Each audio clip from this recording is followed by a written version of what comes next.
Well, it's back to school time for students across the nation. For many parents, the COVID-19 pandemic provided a wake-up call to the state of their children's schools.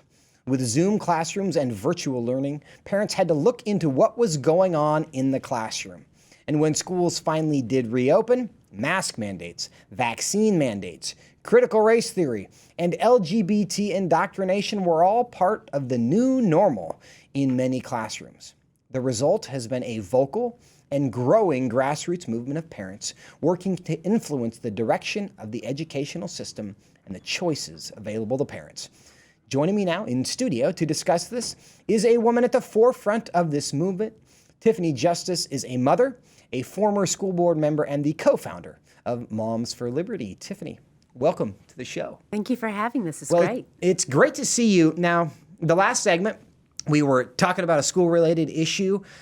Minneapolis has decided to adopt this policy. They put their heads together with the brain trust at the teachers union, and they decided that if they ever needed to fire somebody, they were going to fire the white people first. Does that surprise you based on what you're learning about our education system? No, but I mean, I did go to school and I was taught that racism is bad. And so that sounds a lot like racism to me. Well, one would think. But I mean, isn't this consistent with some of the emphasis? And that really is, I think, a component of critical race theory and the framework that they've established there, that race is the most important thing about us. It determines whether we're oppressors and the oppressed. All the white people are the oppressors, the non-white people are the oppressed, and whatever you can do to extract a pound of flesh from the oppressors is a good thing. Is that essentially an illustration, an example, real life lived out of what they're teaching our kids in class? Absolutely. This is exactly what they're teaching our children in class. I think it's interesting that the unions would like to talk about anything other than how our kids are actually doing in school. Are they learning to read? And the answer is no, in fact, they are not. What are you saying? Moms for Liberty, what are you doing around the country? Tell me how this got started, and then we'll get into some of the issues. So I served as a school board member from 2016 to 2020 in my children's school district. I'm a mom of four kids, 17 through the age of 10. So I served on school board, and it was very rewarding, very challenging, but I also really enjoyed it. And I got to learn a lot about my children's education. And people will ask me, why did I run? I was unpacking a lot of backpacks, right? And you get to see behind the education curtain. One county up from me, a woman named Tina Deskovich, who's the co-founder, was doing the exact same thing. We didn't know each other at the time, but after our terms came to an end, we both looked at each other and had seen the coverage of what it was like for us on our boards. We saw parental rights being really completely ignored and obliterated in these districts, with a lot of bureaucrats making decisions and parents not being able to hold these unelected people accountable for the decisions that were being made. School board members had kind of abdicated their authority. And so Tina and I said, we see a lot of parents. They are very concerned about what they're seeing their children being taught or not taught. Right? And they are mobilizing, but they didn't exactly know how to work within the system to make the change that they wanted to see. We wanted to help them to be effective advocates. And so we started with 2 chapters in our own home counties, and it very quickly grew. Within 3 weeks, we had a call from New York, Nassau County, New York, Barbara Abood, and then Anne Arundel County, Maryland. And now, since January 2021, 215 chapters in 40 states with over 100,000 active members. Well, we want to send some people your direction today as well. You were on the school board for 4 years. Is the school board the solution to the problem that we're dealing with right now? I don't know that the school board is completely the solution to the problem. That's a lot of pressure to put on elected officials who are moms and dads themselves. I think that the school board is the start to kind of righting the ship as far as American public education is concerned. And we very much want to reclaim public education. We have seen conservatives in general be very focused on school choice for the past 20 years or so.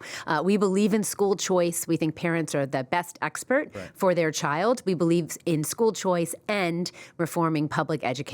So when you get people on school boards that recognize that parental rights are fundamental and that parents need to be partners in their children's education, but they respect the fact that, as we say, parents will not co-parent with the government, right? Then you're going to change what the direction of the district is. The school board sets policy in any given community, and they set the budget, which really does talk about where the priorities lie of the district. And so good school board members making better decisions for kids will be great for this country. Plus, you have a generation of people kind of cutting their teeth in politics and seeing that they really can make a difference in their community. And I think there's no end to the momentum that will create. So it's kind of a both and situation. And we're constantly encouraging people to run for the school board, and we want to continue to have people do that. But parents can't abdicate this to the school board members. And that's an important thing that we want to really hit home for people, because parents are agitated and they want to know what to do. And there's always this temptation to say, oh, well, they're going to take care of it. Right. When they're really not. We have to come together and take care of that. Now, to that point, you're working with a lot of parents. You are hearing their stories, you're seeing them become agitated, getting involved, in many cases for the first time. People who are not instinctively political activists, but feel compelled.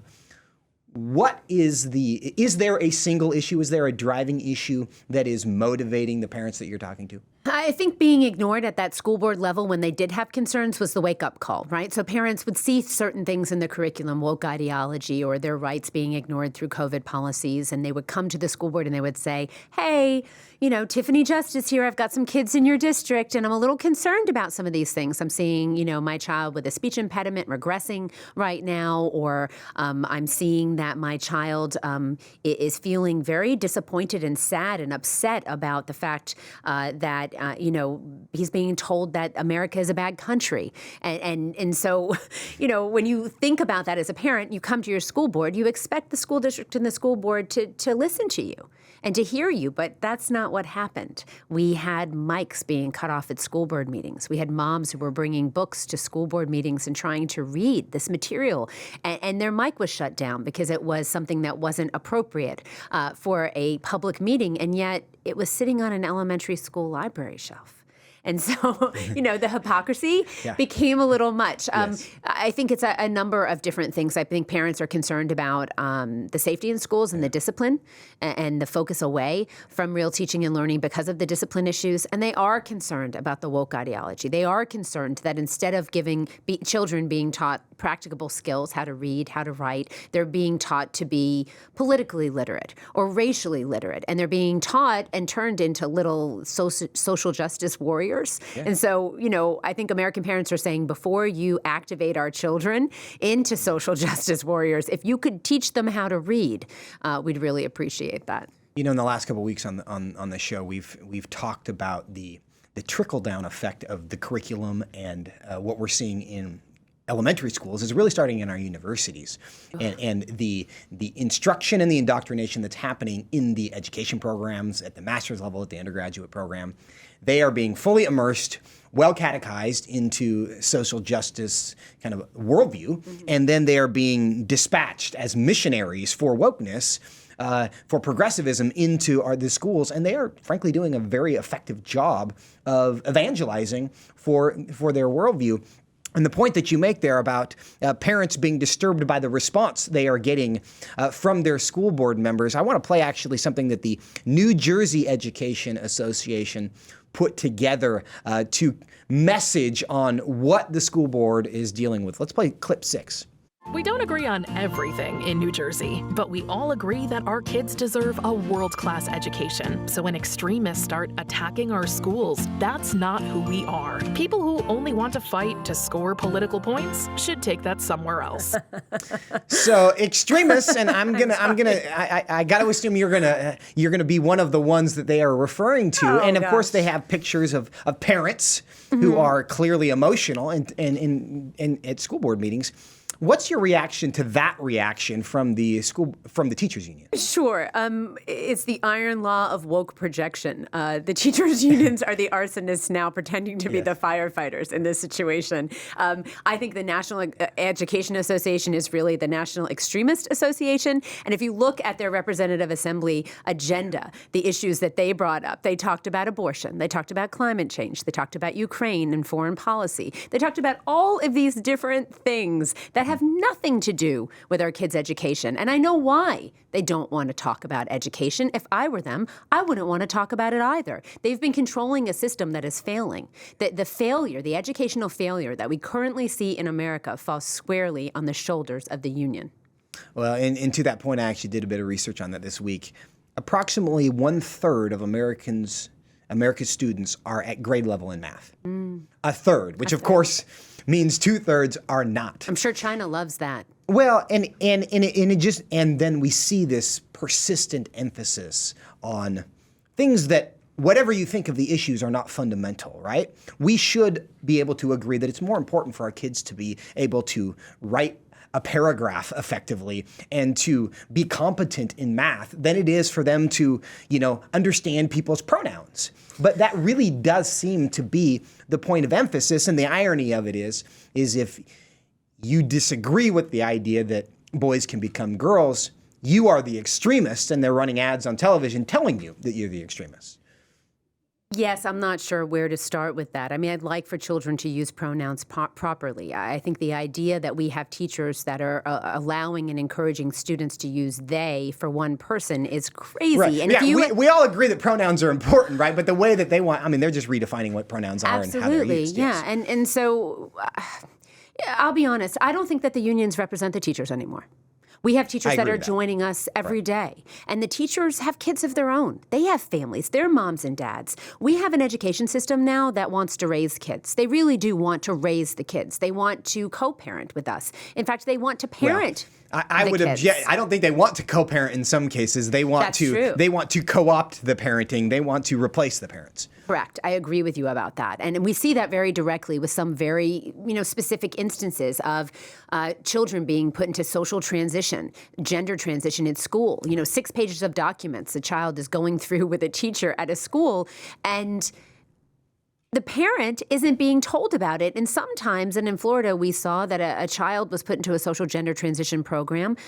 Parents knew nothing about it, and the child tried to take their own life at school. And when the parents arrived, they found out that the reason they hadn't been told was the fact that they were Catholic, and that the school just figured they wouldn't affirm the child's gender because of their religion, so they just didn't bother them with that information. And so this idea that kids, especially these middle school girls that are going through a hard time in their lives anyway, I continue to say, please find me a middle school girl who absolutely loves going through puberty. I'm still waiting. Yeah. But the idea that you would cut parents out of their children's lives during middle school, and as a mom of 4 kids, it's a hard time for kids anyway. There's a lot going on. It's just wrong. And fundamental parental rights are something that a Moms for Liberty is working to protect and defend all over the country. And that brings to mind a piece of legislation in California that we've covered recently, which would essentially give the state emergency parental authority over the children of those Catholic parents when they decide that you parents are a danger to your child because you don't want her to become a boy. You're talking about SB 107. Yes, in California. And so this bill would give the state the authority to say, well, that's our kid now for these purposes. Couple minutes left. Tell us some good news. What are you Okay. seeing? You're involved. A lot of people are getting involved. What's the effect of this? Yeah, we're building an army of moms all over the country, and we are joyful warriors. Extremist moms, no doubt. No, joyful warriors, Yes. right? I mean, they tried to call us a lot of names. I've heard a lot of names, including domestic terrorists, coming out of the DOJ and the FBI. I don't think FBI agents really think that we're domestic terrorists. We had field offices that called moms and spoke with them and really were like, I'm really sorry, I have to call you. This isn't. So, what we're seeing really is our own institutions that we've been taught and raised to trust being weaponized against us as American citizens. We are joyful warriors. We will fight like heck with a smile on our faces, because it's a privilege to fight for this country, and we model for our kids fighting with joy and fighting to defend America and the survival of America. Family is incredibly important, and it's the foundation of what this country was built on. And so American parents are standing up for families and kids. There is good news. Moms and dads are running for school board. They are winning.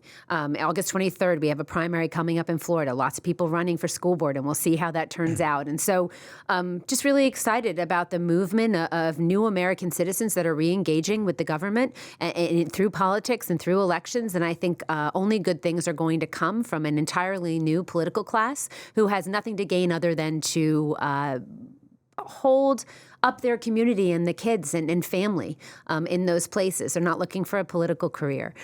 So that's exciting, I think. It is exciting. How can people connect with you? Please go to momsforliberty.org. There's a big map. You can click on the map on your state and see if we have a county in your area. If we do not have a county, please click Start a Chapter. You need to have 10 like-minded people to start a chapter. You can't do this alone, right? You need to build your army in your own community, but local politics is where the action is, and we need to get involved and work in our own communities to make the change that we want to see. Tiffany Justice, thank you so much. Thank you.